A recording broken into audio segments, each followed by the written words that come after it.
এই পর্যায়ে সংক্ষিপ্ত বক্তব্য নিয়ে আসবেন সিলেট জেলা সহকারী মহা শ্রমিক ঐক্য পরিষদের অন্যতম সহসভাপতি এবং সিএনজি ২০৯৭ এর সংগ্রামী সভাপতি জনাব আব্দুল আলীম পাশানি সাহেবকে ওনার সংক্ষিপ্ত বক্তব্য রাখার জন্য অনুরোধ করছি।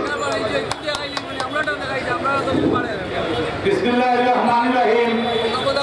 আজকের এই জনসভার সম্মানিত সভাপতি, এই মঞ্চে উপস্থিত আছেন প্রধান অতিথি, বিশেষ অতিথি এবং সিলেট জেলা শ্রমিক ঐক্য পরিষদের আঞ্চলিক শাখার সভাপতি ও সাধারণ সম্পাদক, পরিবহন শ্রমিক ভাইরা এবং আমার সামনে মিডিয়া এবং আইন শৃঙ্খলা বাহিনীর সদস্যবৃন্দ, আসসালামু আলাইকুম।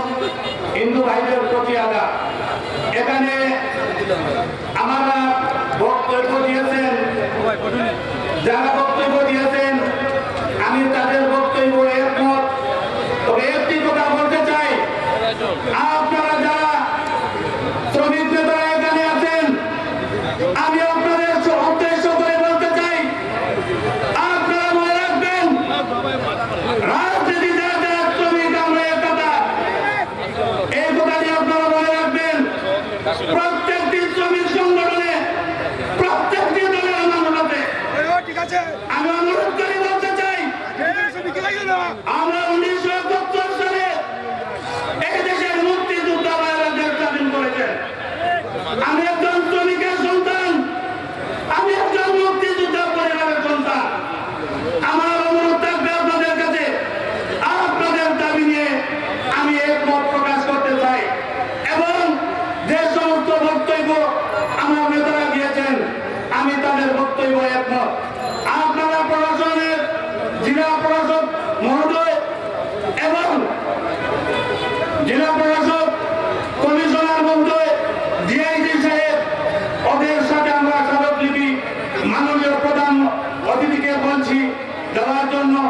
যদি আমাদের আজকের এই সভায় প্রধান অতিথি, আজকের সভাপতি, আপনারা যখন আপনারা আমাদের কর্মসূচি আহ্বান আজকের মঞ্চে জানাবেন, যদি পরবর্তীতে জানানোর পরে যদি কোনো সিদ্ধান্ত নেওয়া না হয়, আমি সমস্ত সিলেট জেলার যে সমস্ত ভাইরা আজকের এই সভায় উপস্থিত হয়েছেন, আমার অনুরোধ থাকবে বিভাগীয় সভাপতি, ঐক্য জোটের সভাপতি এবং ঐক্য জোটের সাধারণ সম্পাদক যারা এখানে আছেন, তারা আমাদেরকে আজকের এই সভায় ঘোষণা করার পর আমাদেরকে যখন অনুমতি প্রদান করবেন, আপনারা রাস্তাঘাটে আমরা গাড়ি বন্ধ কর, আমি এই কথাটা না বলে আমরা প্রত্যেকটি যানবাহন যার যার গ্যারেজে, যার যার মালিকের বাড়িতে আমরা অবস্থান করব। আমরা রোডে নিয়ে কোনো যানবাহন নিয়ে উঠবো না, এটাই আমি আপনাদের কাছে অনুরোধ করতে চাই। পরিশেষে যে কোনো সংক্ষিপ্ত বক্তব্য এখানে আমার প্রধান অতিথি এবং মাননীয় সভাপতি রয়েছেন, দিক নির্দেশনামূলক বক্তব্য দিবেন। যে বক্তব্যে শ্রমিকরা মনে করবেন না এই বাংলাদেশের শ্রমিক কোন দলের কাছে নতজান আছে, আমরা কোন দলের লোক নয়, আমরা পরিবহন শ্রমিক সেক্টরের লোক।